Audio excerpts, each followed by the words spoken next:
arrin yar baan ku darayaa waxaana message-kan u dirayaa Hargeysa nimanka heshiisyadaanu galay waxa kamid ahaa warbeelahan aad hadda maleeshiyada ka qoraysaan ee hadda hawdka u badan iyo kuwa horoo jirayba naga daayay war hubka haysuuka iyo dhiibina war waxaad ka dhex wadaan qayaad iyo bahar same dhuundhuumashadu waa xuntahay dhamarku muuqdaaye war waxaad dhex wadaan waa ognahay war hebel iyo hebel iyo hebel baanu u ognahay waxay ka wadaan war shirarkii hadda ay laascaanood ka galeen baanu ognahay war xogtiinii waa haynaa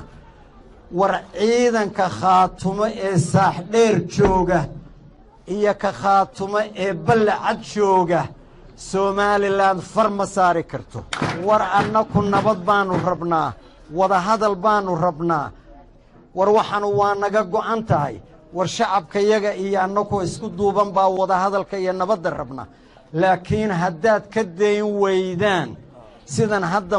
muluqdan aad nagula jirtaan ee ilaa taleex ay ku tageen iyo waxuu nin walba ku khudbeeyey hadda waa haynaa iyagoo wada cajaladaannu haynaa war hal godlani gujada yuusufow waa ka gubataaye waa gaagaxdaa lagama helo gobooda caanoode